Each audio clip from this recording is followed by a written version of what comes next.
যা যা দুনিয়ার সমস্ত পশু পাখির জানটাকে কবজ করে আমি আল্লাহর কাছে নিয়া হাজির নিয়া আজরাইল সঙ্গে সঙ্গে দুনিয়ার সমস্ত পশু পাখির বলি জানটাকে কবজ করে আল্লাহর কাছে হাজির দিবে। ইয়া রাব্বুল আলামিন, আল্লাহ গো সমস্ত পশু পাখির জান কবজ করে ফেলছি। আল্লাহ এবারে ডাক দিয়া বলবেন এখন কাদের পালা? আল্লাহ ডাক দিয়া বলবেন এখন হলো মানব জাতির পালা। সমস্ত মানুষের জানটা কবজ করে আল্লাহর কাছে আজরাইল এসে হাজিরা দিবেন। আল্লাহ এবার ডাক দিয়া বলবেন এখন কাদের পালা? এবার আজরাইল ডাক দিয়া বলবে ও রব্বে কারীম এখন হলো সমস্ত জিন জাতির পালা। সমস্ত জিন জাতির জানটাও কবজ হয়ে যাবে। সমস্ত জিন জাতির জানটা কবজ করে লইয়া আল্লাহর দরবারে হাজিরা দিবে রে ভাই। হাজিরা দিয়ে বড় ডাক দিয়া বলবে রব্বুল আলামিন, ও আমার মালিক, ও আমার মুনির, সমস্ত পশু পঙ্খী শেষ, সমস্ত মানব জাতির জীবন শেষ, সমস্ত জিন জাতির জীবন শেষ। আল্লাহ বলবে এবার কাদের পালা? আল্লাহ গো এবার সমস্ত ফেরেশতাদের পালা। এই ভাই দুনিয়ার মধ্যে কেউ থাকবে না, একমাত্র আমার আল্লাহ ছাড়া কেউ থাকবে না। আল্লাহ এবার বলবেন আজরাইল সমস্ত জিন জাতির জানটা কবজ করে নিয়ে আনো, সমস্ত জিন জাতির জান কবজ করে আনবো। এবার আল্লাহ হুকুম দিবেন চারজন বড় বড় ফেরেশতা ইসরাফিল, মিকাইল, জিব্রাইল, তুমি আজরাইল, চারজন বড় বড় ফেরেশতা ব্যতীত সমস্ত ফেরেশতাদের জান কবজ করে নিয়ে আসো। সমস্ত ফেরেশতারা হাওমাও করবে, হায় হায় আল্লাহ কিয়ামত পর্যন্ত আপনার ইবাদত করলাম, আমাদেরও জান শেষ। তোমাদেরও জান শেষ। সমস্ত ফেরেশতাদের জান শেষ হয়ে যাবে। এবার আজরাইল ডাক দেয়া বলবে আল্লাহ গো এবার বড় বড় আমরা চারজন ফেরেশতা ছাড়া আর কেউ বাকি নাই, আর কেউ বাকি নাই।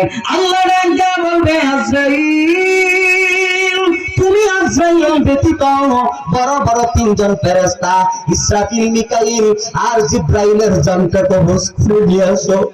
ভাইরা আমার, বন্ধুরা আমার, ফেরেশতাদের রেহাই নাই, ফেরেশতাদের রেহাই থাকবে না, ফেরেশতারাও একদিন মরণশীল হয়ে যাবে। আজরাইল এবার সমস্ত তিনজন চার ফেরেশতা ইসরাফিল, মিকাইল আর জিব্রাইল তাদের জানটা কবজ করে নিয়ে আল্লাহর দরবারে হাজিরা দিবে।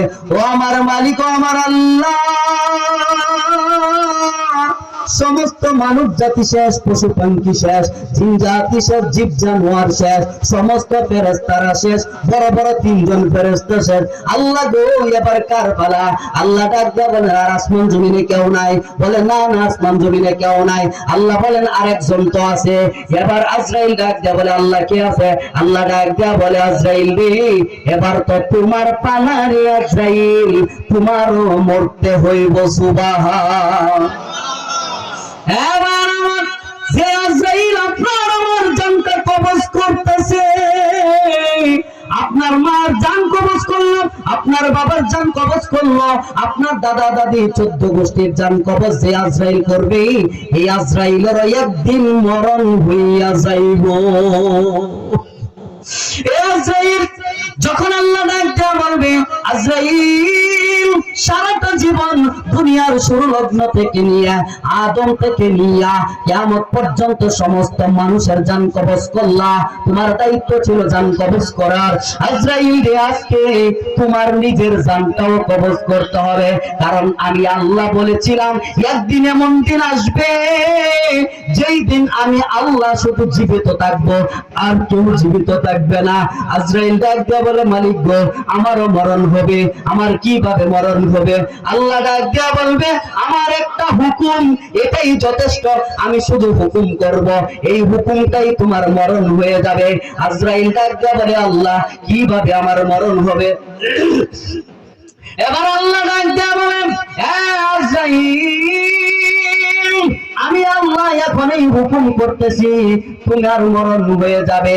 আল্লাহ এবার ডাক দিয়া বলে মউত ইয়া মালাকাল মউত, এ মালাকাল মউত আজরাইল মাউত ইয়া মালাকাল মাউত আজরাইল তুমি মরিয়া যাও।